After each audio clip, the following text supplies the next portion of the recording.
Well, the old four-wheel drive hoopty is back. I got to go pick up my trusses. That means I got to do some towing upgrades. So let's get busy.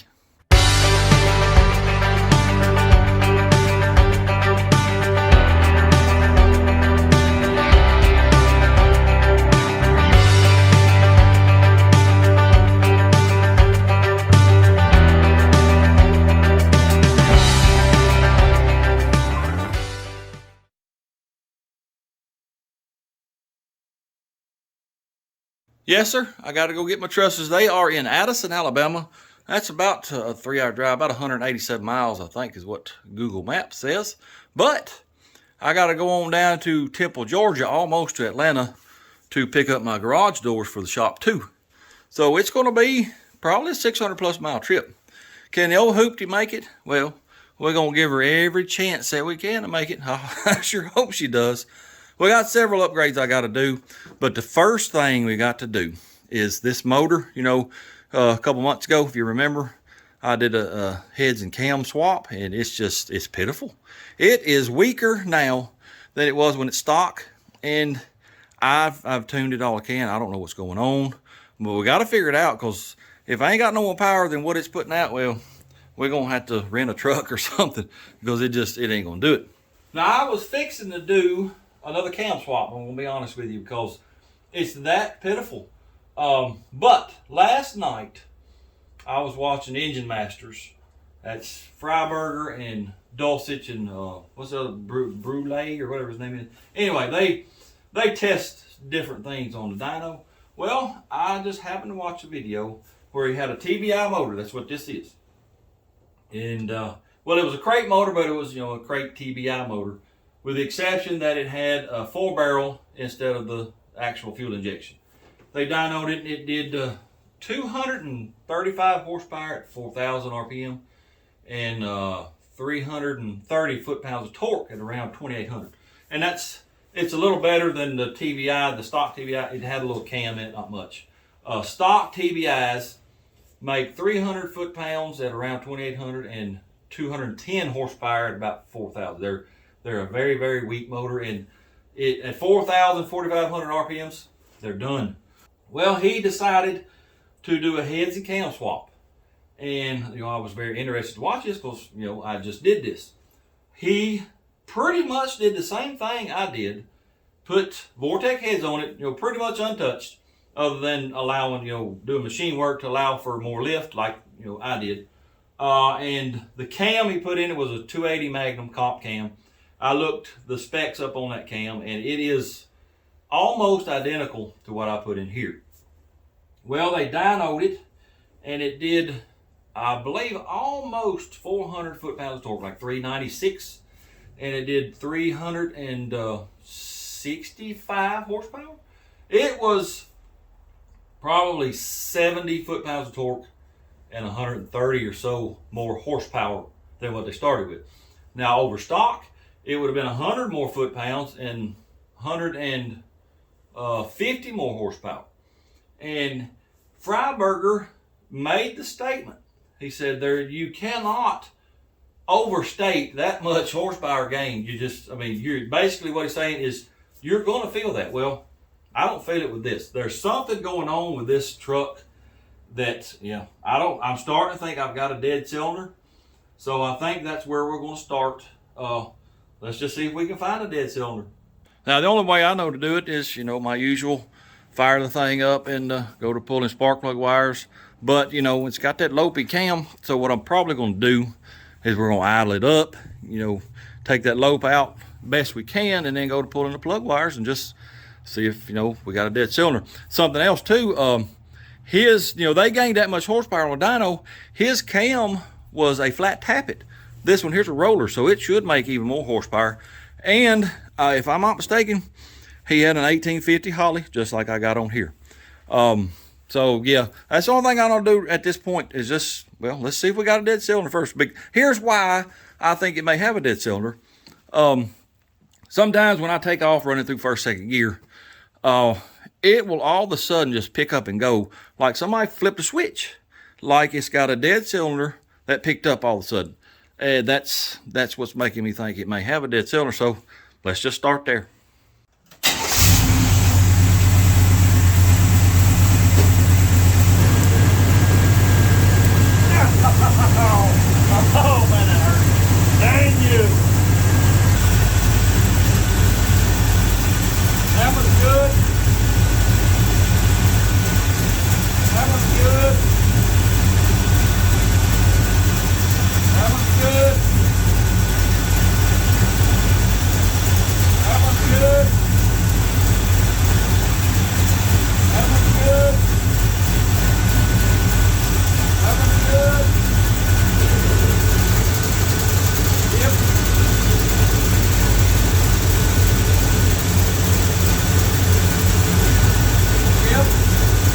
All right, here is the deal. Excuse me there, Mr. Stool. I didn't see any dead miss. Every time I pulled the boot off, RPM would drop. So I don't think that's the issue. I will tell you this though, that cap on every post, when I pulled the boot off, she'd go to arcing here and there and everywhere. You know, that's that old cheap Chinese distributor I bought off Amazon. It may need a different cap, a better cap. We'll have to put that in our back pocket, and we may revisit it here in a little bit. But I wanted to check the timing again. I left my timing light over at Mama's, so let me go get it, and I'll be right back. Y'all see if y'all can hear this.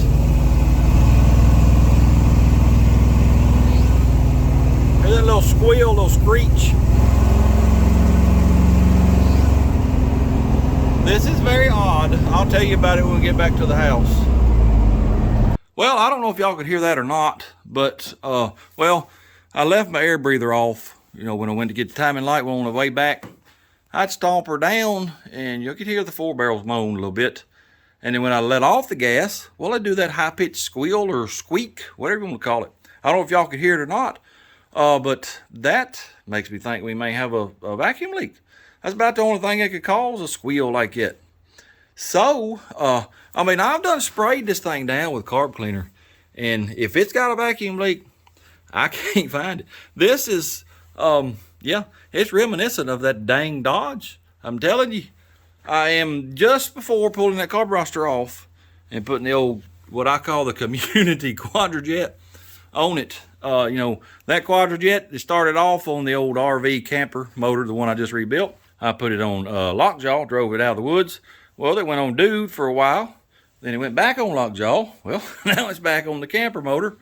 Yeah, we may just do a carb swap tomorrow and just see what happens. I mean, I'm at the point, I don't know what else to do.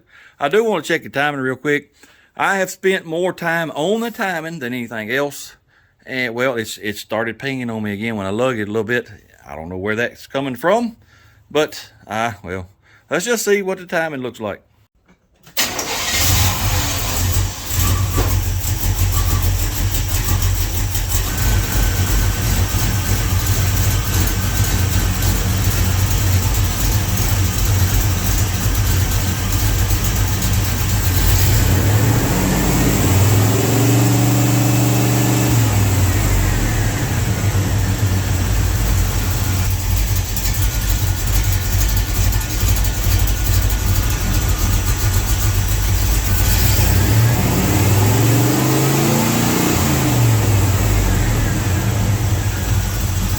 Well, that's kind of odd. It had 26 degrees initial timing and 40 total. How in the world it moved? I ain't got a clue. That's most likely why it's pinging on me though. I set it back to, well, total is about 32, 34, and initial is about 17, 18 now. I'm fixing to take it down the road and just try it out a little bit, see how it does. It's getting kind of late, and I'm afraid somebody gonna call law on me if they hear me ripping up down the road. So we'll probably pick this up tomorrow, and don't be surprised if we're swapping carburetors. Well, it's the next day, and it's a balmy 29 degrees outside. I don't know if y'all can see that or not, but the trees, they are really weighted down with ice. Yes, sirree. It's a lovely day to be in an uninsulated garage. Yes, sir, it sure is. Anyway, I said we were going to do a carb swap today. Well, let's just do a jet change first. Let's just see what happens with that. I did pull some plugs. And well, let me tell y'all this first. I told you before, I'm not an engine builder and I'm not a tuner. I sort of know how to read plugs, but reading plugs is, well, there's about a bazillion different opinions. And if I go to talking about that, I'll get 100 different comments on 100 different ways and 100 different things that, you know, spark plug means. So I just ain't even going to go there. Yeah, I ain't going to go there. Let's just swap some jets out, see what happens. Let me get some jets changed out here. Get this rage in here so I don't get gasolines everywhere.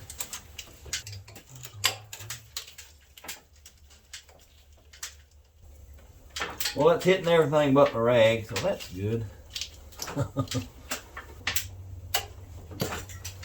Alright, hope I don't tear this gasket up because I don't have another one. Alright, right, let me change these jets real quick. All right, I put 68s in it, and it had 66s. So let's just see if that makes any difference at all. I ain't expecting it to, but well, got to do something. Well, we may end up just saying fool on this and putting that quadrajet on it. I ain't made up my mind. Let's just see what that's doing. All right, it's already acting like it's pig rich. So we might have went the wrong way with the jetting. I gotta go get some diesel and gasoline for the heater. So let's go to the stove and see how she goes.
Well, as y'all heard, I did a few wide open throttle runs going to and from the store, and it's doing that thing where it feels like somebody flips a switch on and it just takes off. It's doing it, on up in the RPM range a little bit. And I know this cam is meant for a little higher RPM, but it shouldn't be that dead on the bottom. It shouldn't just, take off like that. It's doing that more often, by the way, also. Before, it would do it every once in a while, but that run to the store, it did it pretty much every time. So we may be on to something, with a jet change. But here's the thing. I've already done this. I've already fooled the jets in the primaries and the secondaries. So, why is it making a difference now? I don't know. Let's do this. Since this did seem to make a change on up in the RPM range, let's pull the secondaries. And I don't even remember what jets I got in it. So let's see what we got. It might go up a couple of sizes on it and take it for another run. All right, here's a secondary metering block, and it had 73s in it. I'm going to go back with 76s, and here's why. I have read, like I told y'all, I'm not a tuner. I have read on the interwebs from the experts that if your secondary metering block does not have a power valve, then you want to jet about 8 numbers more than what's in the primaries. Well, I got 68s there. We'll put 76s in the rear and see what happens. Let's go, man. Let's go. Come on, man. All right, let's make a run to go get the quadrajet, because we're probably going to end up putting it on.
there's the old community quadrajet. Let's get her off here and get it back to my house. I don't know if y'all could hear it in the video, but just a minute ago going over there to get the quadrajet, it had a pretty decent stumble. So does that mean we're too rich?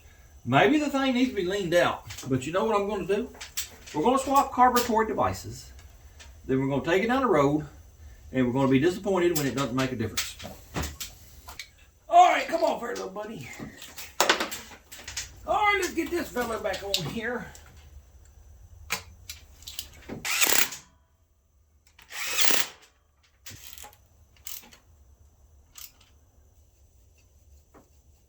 Well, the carburetor devices are swapped. I'm sure some of y'all are probably shaking your head. Why did you take that Holly off and put that quadrajet on there? Well, y'all are probably the same ones that call it a quadra junk, a quadra bog, and whatever else. This is the only thing I can tell you. I ain't been having good luck with Hollies here lately. This will be the second one that I just couldn't get to run right. And it's probably me. I'm probably not smart as y'all. And I just can't get it to run right. But I do know this. That carburetor right there, it's been on, this will be 4 motors now. And the first 3, she run like a dream. So we're got the fingers crossed that this one right here is going to do the same thing with this motor. Let's fire it up, make sure we ain't got no leaks, make sure it's going to run, and then we'll head down the road and see what it does. Fire the hole.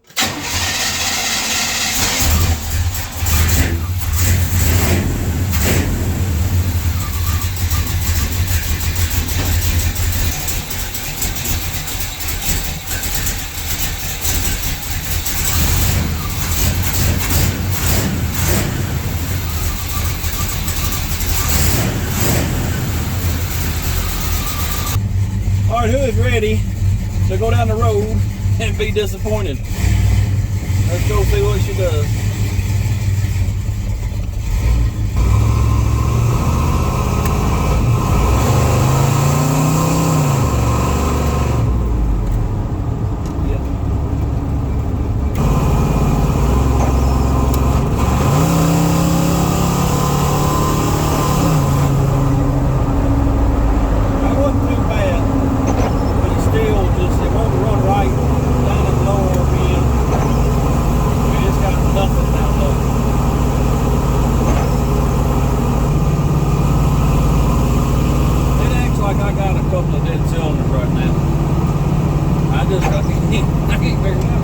It's that dang Dodge all over again is what it is. Well, I'm disappointed, but I'm not disappointed because I was expecting to be disappointed. So if you're expecting to be disappointed, you can't be disappointed, right? Does that make sense? Anyway, it don't run any better is what I'm getting at. It still acts like it's got sort of a dead miss. The only thing I can know to do right now, I'm serious, this is turning into another dang Dodge. You know, that's the old cheap Chinese junk distributor I got there. And when I was pulling the plugs off, or plug wires off last night looking for a dead miss, well, you know, I said it was arcing and sparking all over the place. I got Lockjaw's distributor in the front seat of the S10. If you remember, I had it in the RV350 I just rebuilt. Well, let's swap caps. It can't hurt nothing, for sure. Tell you something else I got to do. See all that white on my valve covers and my headers? We're going to spray that off because that's salt. I got my little flappers to go here.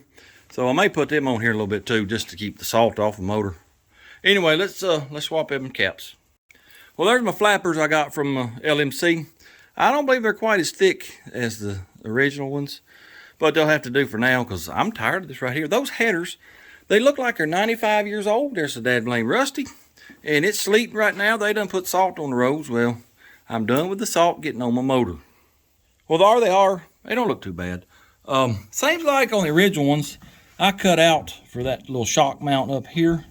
But as you can see, I don't have any shocks. Yes, sir, she bounces pretty good when you hit a bump. It'll be all right, though. As long as they serve the purpose to keep that salt off my headers and my valve covers and my carburetor, we'll be okay. All right, let's get this old cheap Chinese junk out of here. Once again, I don't expect it to do anything, but Got to try something.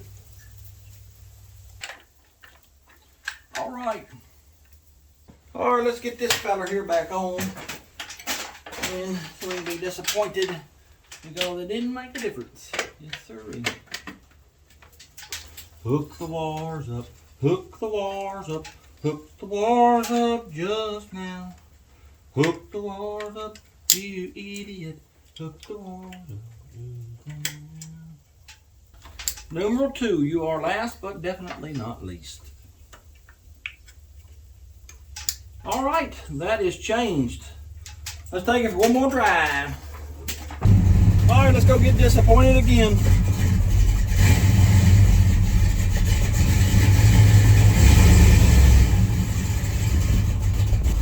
There may or may not be a little bit of ice on the road.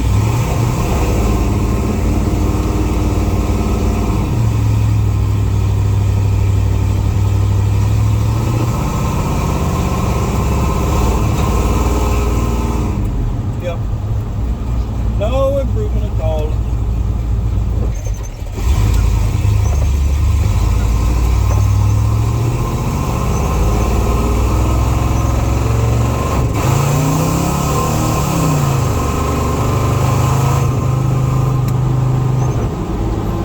Pretty weak.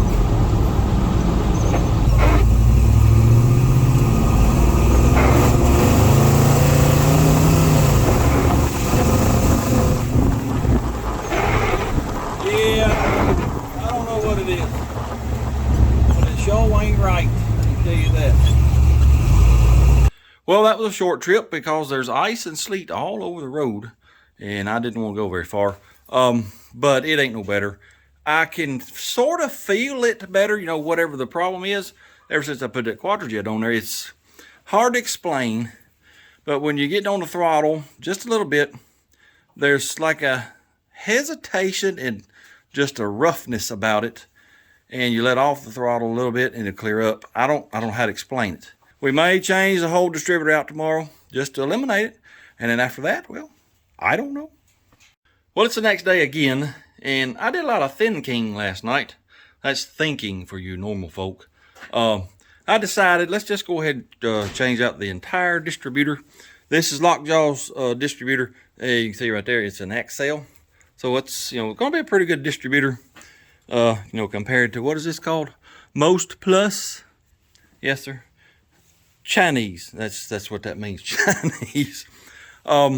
Here's something I have observed, though. The difference in these two distributors. Listen. That's the magnets making that noise. Well, this Chinese one, it don't make that noise. I don't know if that matters or not. I have checked, to see the spring. Well, they're the same color springs. I don't know if that means they're the same spring rate or not. Let's just go ahead and change it. It can't hurt nothing, I don't think. Now, the reason I'm doing this, I just want to see if the timing curve changes. And if it does, well, that might be the answer to what's going on with this thing. I've noticed, since I put this cam in, that it just doesn't have a real crisp rev like I think it should. And that could be timing. Did that fall in? Why, yes, sir, I do believe it did. Anyway, that could be timing, curve, causing it not to be a crisp rev. Anyway, let me get this put in and get the timing set. And we'll just see if we're going to be disappointed again like we have been. Also, by the way, my little mud flappers down there, they seem to be doing their job because it was pretty slushy last night. I didn't see any new salt up here on the motor. So that's wonderful. Wonderful. Well, I got the distributor changed out. I just took it for a drive. I didn't record it because I didn't want to bore y'all with another mundane drive around the block. But let me say this. I believe we have made some improvements. It seems smoother under acceleration. I don't know how to explain it. Still ain't got a whole lot of power, but it is better, I do believe. Here's something else. In overdrive with the torque converter locked up. Well, you got to remember, I'm still shifting it with the light switches. I don't have no kick down other than me flipping a switch. Well, lugging it under overdrive with the torque converter locked up, Used to, I could feel it drop a cylinder or two. The motor would go to shaking. It don't do that anymore. So I do believe we have made improvements. I don't really understand what it is about this cheap Chinese junk that would make it do this, but apparently it does. So I'm done. I'm done with that. From now on, when I need an HEI distributor, I'm buying Axle, MSD. I'm done with that Chinese junk. It may want a little more timing. That may be why it's still lacking in power. It did not ping any when I lugged it in overdrive locked up. So let's give it a little more timing and take it around the block one more time.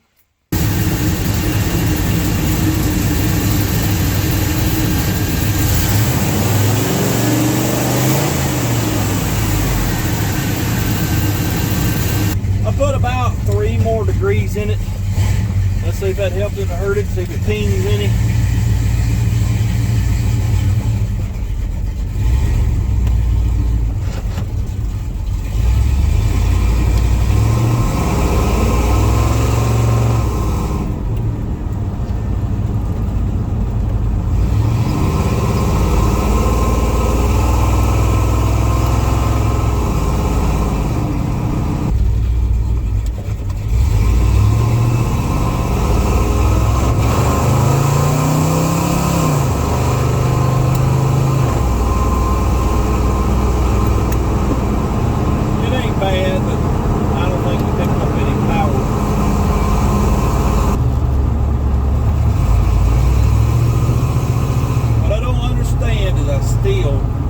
Got a hesitation off idle. This is a completely different carburetor and it's still doing that. I don't know what's causing that.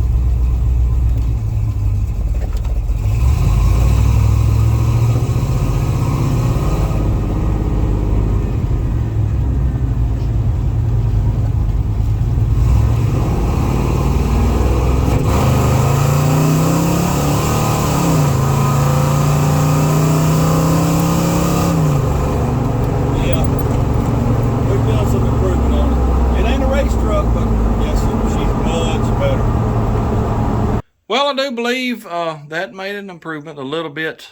Not a whole lot, but a little bit. Tell you what I did. Come back and I run the timing up some more. It's sitting at 42 degrees. Yes, you heard me right. 42 degrees total timing. And it still does not ping. I seriously do question my timing light now. I know I've said that before, but I really do question it. I may have to get a new timing light just to compare. They're not cheap. That's why I ain't done bought one. The dial back type, they are not cheap. Anyway, I think we have improved. Let's move away from that for a minute and move on to the next upgrade that I want to do as far as towing. I got me a 3-row aluminum radiator. She's right there in that box. So as soon as the truck cools off, it's a little bit warm, we'll pull the grill and all that, pull the radiator, because I want to do a transmission cooler too. So just as soon as she cools off, we'll get started on that. All right, she's cooled off. You can probably hear that water draining in that bucket right there. Whilst it's draining, I'm gonna go ahead and get the grill off so we can assess the situation for the transmission cooler.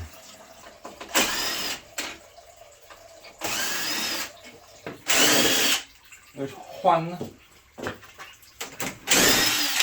There's one. There's one. There's one. I do believe it's ready to come off. Maybe not. Let's go.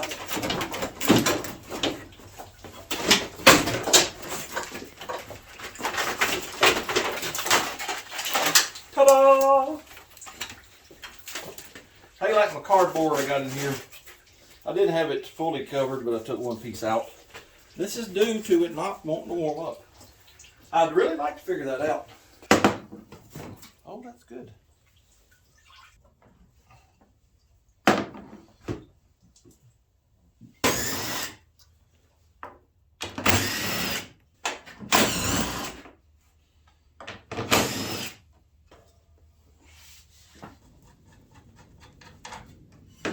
Mr. Airline, how you doing, Mr. Earl? How you doing, Mr. Transmission Line?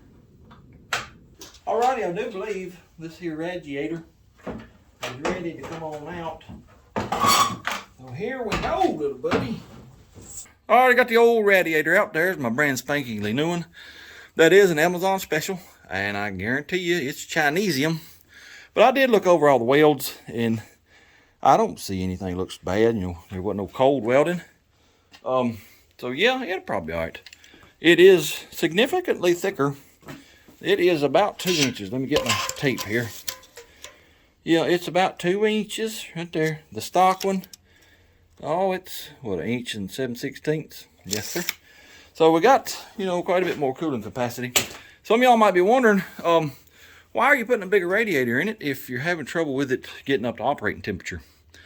Well, when I pull a trailer, and it doesn't have to be, you know, a very heavy trailer, she wants to overheat. Does somebody explain it to me? Because I don't understand it. How in the world it can, you know, have trouble getting up to operating temperature, but then overheat when you're pulling something? But she does. Always has. So we're going to help it out, you know, with pulling with this bigger radiator. It's supposed to be a direct replacement, but you know how that goes. I will bet all the pesos in my pockets that we're going to have some kind of trouble. Yes, sir. Let's see if she'll fit. All right, let's see if she'll fit any kind of way or not.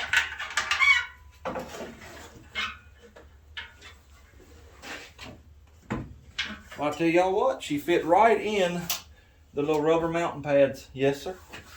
So if the fan trowel mounts up, then guess what? We're A-okay. And these fittings hopefully will fit. Let me see if it'll screw in there or not. All right, it appears that these lines, these fittings are going to work. Yes, sir. I've already got the bottom one tight. All right. I guess now, I can't put anything else on until I get my transmission cooler on. So let's go ahead and get that done. Well, here's my transmission cooler. Got that and got a little bag of stuff. Here's my hose. I think I'm gonna mount her probably about right here. Yeah, I think that'll be good. How you like my condenser coil? She's mashed a little bit flat, ain't she? You know what? It still cools wonderfully in the summer. Yes, sir. Anyway, I think let's go ahead and get this mounted and get the hoses run so we can get the radiator finished. Alrighty, if you ain't never done this, well, this is how you do it. This is like a wire tie sort of. You shove it through here. You shove it through both of these coils, the condenser and the radiator. And then on the back side, this is 4 pieces of foam. You got 4 of these. Well, you put this on the back side to give it a little cushion between these 2 coils. And then once you get it shoved through, you got this little piece right here. Slides on the end of that, and that locks it in place. And that's pretty much it. Yes, sir. So let's see if we can't get that done. All right, that's basically it right there. Got my little foam pads here. Now all you gotta do is just find where you want it. I want these, you know, this is where my hoses slip over.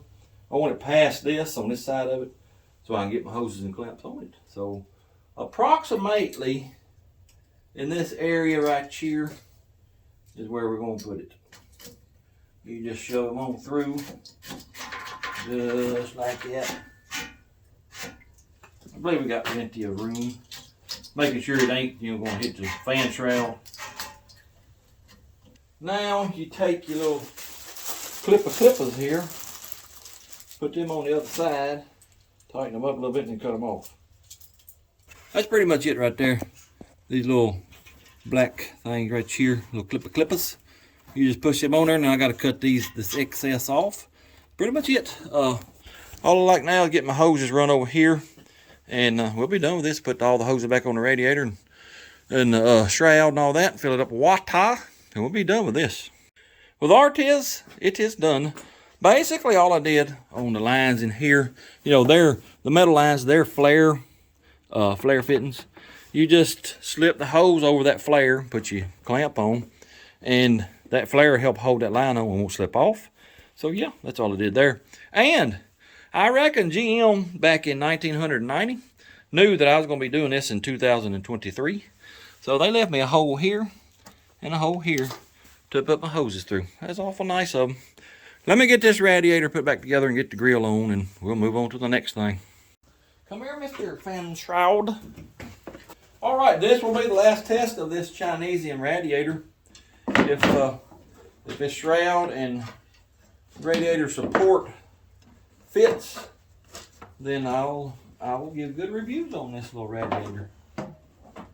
Well, it is on. The hose line up. The bottom shroud hose line up. I'm gonna give a thumbs up on this Chinesium radiator. Hopefully, none of the welds will blow out and leave me stranded. Well, y'all might remember a couple of months ago when I was putting this thing together, I had to drill some holes in the thermostat because the Vortec heads don't have the bypass, coolant bypass, and this was going to be the bypass. Well, I'm putting a new thermostat in it. It is colder. It's 180 instead of 195, but I'm only going to go with one hole this time. Maybe that'll help it get to operating temperature. I don't know. We'll just have to see. Well, I got the thermostat changed out. I reckon all I like is getting this grill in, putting some antifreeze in it, then we'll take her down the road and see how she do. Just like a brand new one. I need a little taller funnel. This is the tallest one I can find. I'll have to go to the store and buy a taller one. As soon as I get this antifreeze in here, we'll fire it up, check for leaks. I might take it down the road.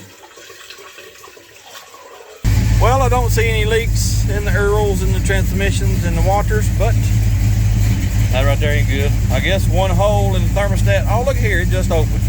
Well, ain't that something? I don't like that, but I'm glad it opened finally. One hole in the thermostat, I don't believe it's enough. You might want to go with two.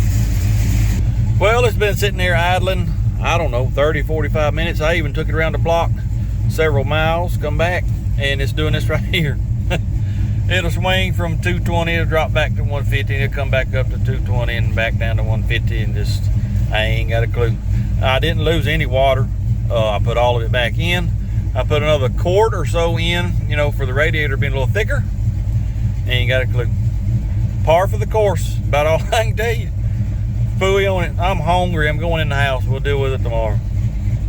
Well, it's the next day again, and I done got the radiator cap off, and it took maybe another cup of water. I don't think low water's the issue. I don't think air is. The way it's acting, it's the thermostat just, losing its mind, basically. What we're going to do is I'm going to fire it up. I'm going to leave the cap off, look for air bubbles while it's warming up. If I don't see air bubbles, well, I'm going to say MLS has struck again, and we're going to have to put another thermostat in it. Y'all think I'm joking, but I told you. I battle MLS every single day of my life. Well, I fooled with this thing for probably 30 minutes or so. It's doing the exact same thing. It ain't air. It's that dad blame thermostat. So I done been to town, and here's my new, brand spankingly new thermostat that I'm fixing to put in. Yes, sir. Stopped at Walmart too and got some more antifreeze. Got some Earl. I'm gonna do an Earl change. This little piece right here, not this one, but the one in there, it's cost me, well, once I get it changed, it'll cost me 3 to 4 hours today. About an hour last night. Yes, sir. That's awesome. Let me get it changed. Well, it's been 2 or 3 hours since I last spoke to y'all. Guess what? She's doing the exact same thing. Yes, sir. Pretty sure I have not gotten 2 bad thermostats in a row. The only thing I can come up with right now is my radiator is just too big. The motor has to warm up. Thermostat opens. It'll get a rush of water through this radiator. It cools it down too much. Comes back to the motor. That closes the thermostat back. Well, the motor's got to warm back up. Open the thermostat, and it just keeps doing that. I've never seen that before. Never in my life. The only thing I can think of is it's, due to these Vortec heads, I don't have, the normal bypass that a small block Chevrolet has. That's why I'm drilling the holes in the thermostat, and apparently one hole ain't enough. I will tell you all this. I got 2 more sets of these Vortec heads, and the first chance I get, I'm going to drill that bypass hole in those heads. That way I don't have to worry about this no more. This is just, this is garbage is what this is. I think what I'll do right now, just to verify, my theory, I'm going to block this radiator completely with cardboard, fire it up, let it warm up, and if that fixes it, well, then that answers my question. The radiator's too big for not having a coolant bypass. I'm going to have to pull that thermostat out and drill more holes because I can't do the bypass from the intake to my water pump because this water pump, it has no fittings on it to do a bypass. So the only thing I can do is drill holes in the thermostat. Let me tell y'all this also. See this truck right here? It has been a nightmare since I started this video working on it. An absolute nightmare. I haven't showed most of the trouble I've gone through. It's just, well, it's mind-boggling. This truck, she ain't going to Alabama. She ain't going to Georgia. No, sir. She ain't leaving Tennessee. It's just, I don't trust it right now. I'm just having too much trouble with this stuff. Originally, me and my nephew, we were going to take his truck. It's a dang Ford. I hate to even say that. The F-250 is a lot newer than my truck. That's the only reason I was going to use it. But anyway, that's what we're going to do. Take his truck down there and get it. But he thought he sold it. So I started working on this. And as you can see, it's turned into a nightmare for real. Well, my lovely assistant Mason was nice enough to offer his truck and trailer. And so I'm going to take him up on that offer. It's another dang Ford. I believe it's an F-350.